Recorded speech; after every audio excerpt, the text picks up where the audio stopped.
we got a cooking video for you. So follow along with me as we learn how to make the same chicken parmesan recipe that we used in the movie. We've got our food stylist for Shaba Daba, Miss Valentina Albano. Hi, everybody. You have your name on your apron. I do, yes, it's my name, and it says Italia per sempre. Listen to that. That's how you know she's a professional. You ready? I'm ready, let's do it. Let's make some chicken parmesan. Now, you want to have your hand flat on top and the knife kind of going horizontally on the side over here. If you're looking at it, slicing like this. This just creates for a more even cook later on. You know, easier cooking time, because these are thick pieces of chicken here. Do you have a hammer? You know, like a kitchen hammer? I am not a professional chef, so I do not have a hammer. You need a kitchen hammer in your kitchen. Do not make an Italian woman mad. She will beat the heck out of you. See, you better watch out, everybody. Give it to him! Like it owes you money! You gotta really get into it, you know? Just get all the frustrations out from the day. Perfect, that's one. Now here's a tip for cracking some eggs into your bowl. Instead of using the corner, which will actually end up pushing more eggshells into your egg, crack it on a flat surface instead, and then drop it into your bowl.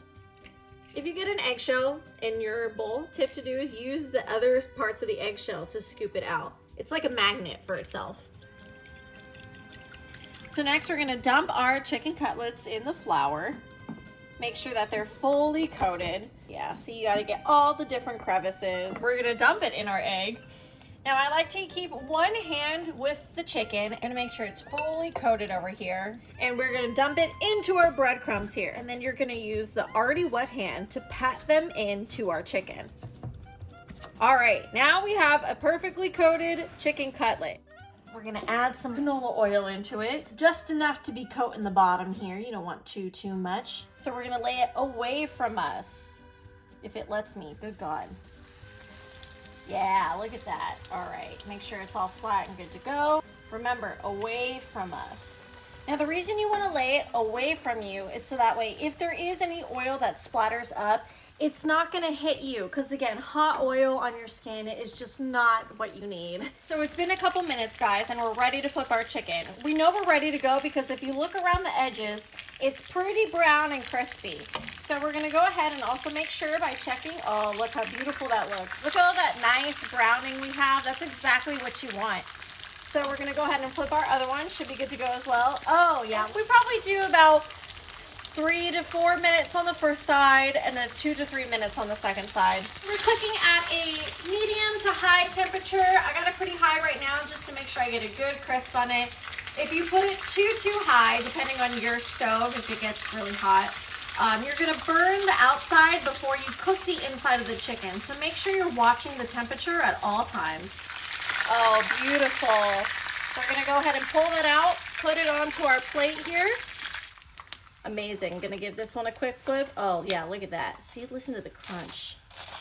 Hear that hot oil still sizzling on it? That's perfect. Now we're done cooking our chicken. And we get to eat it. No, whoa, not yet, dude. We still have to make the sauce. That's one of the main components of this dish. And if we're making sauce, gotta have the sauce shirt. Valentina, what are you doing? All right, before we can talk about any sauce and making any sauce, we gotta talk about garlic, otherwise known as aglio in Italian. I'm gonna use about 2 to 3 cloves of garlic. Don't worry about being gentle. All right, so here's actually 3 cloves right here. Perfect. We're gonna use those and shove all of our waste off to the side. And take the flat part of the knife and I'm gonna smash the garlic. This will help take off the peel. So, oh, might have been too much. This might be the one that we just toss in the sauce for some, you know, extra scent and flavor. So the more you chop up the garlic, the more flavor will be released. So if you keep going and mincing it, you're gonna get a pretty strong flavor. My tip on how to get a faster dice on this, I'll do this rocking motion with the knife and it tends to kind of pulverize them. Again, I'm still using a rocking motion. Notice how the top of the blade never leaves the cutting board. Another tip, if your cutting board is moving around a lot like this, when you are working with it, go ahead and put a towel or a piece of paper towel underneath the cutting board, and it's gonna prevent it from shifting around so much. This is more kitchen safety for you to make sure that you aren't chopping off any of those fingers. We got our can, and we're gonna pour it all in here, because if you notice, oh yeah, listen to that sound. Again, pour it away from you as it does splatter.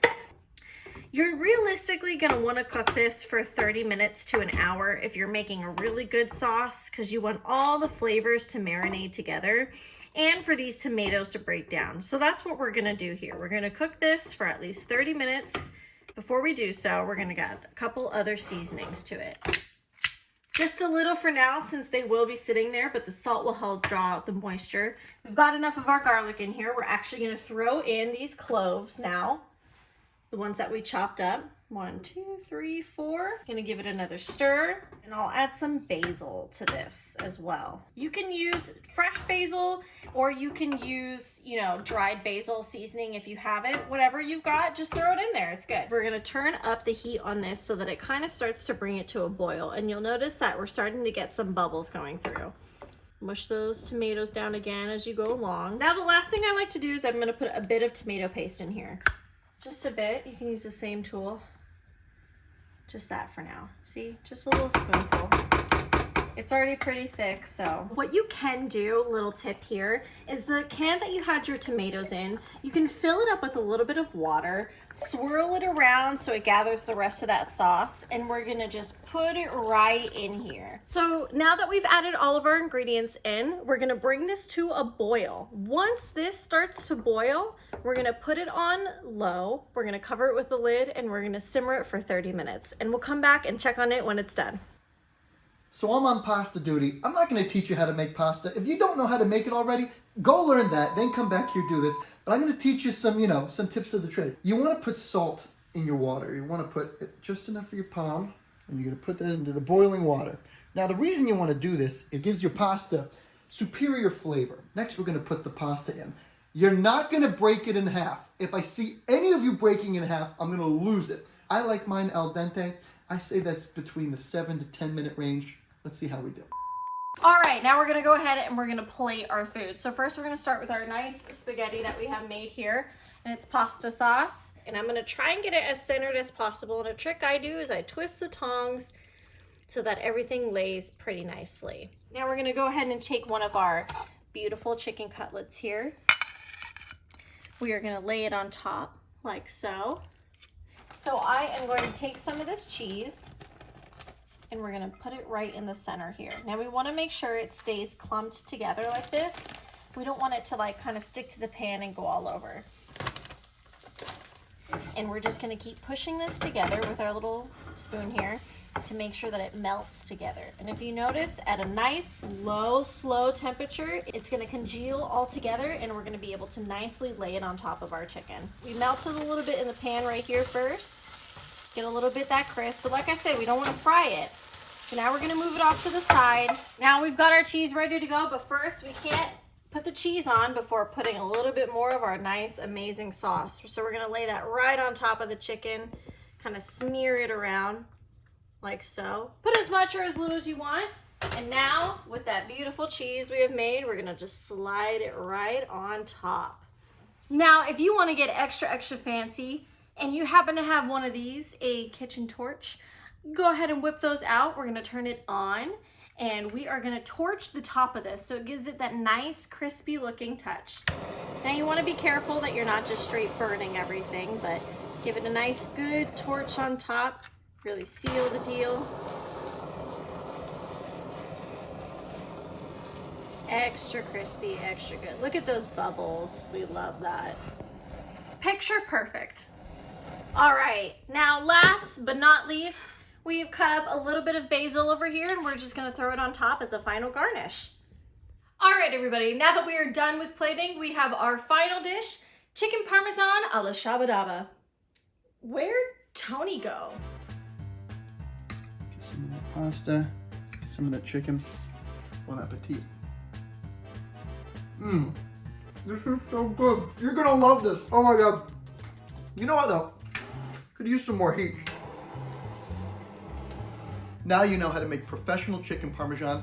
Thank you, Chef Val. This is awesome. Thank you so much for having me here in the kitchen today, Tony. I love cooking this with you today, and I can't wait to see all of you guys out there cook this same exact dish. And we can't wait for you to see this in the upcoming movie Shaba Daba. So check out the movie, check out the chicken parmesan, and until next time, Shaba Daba.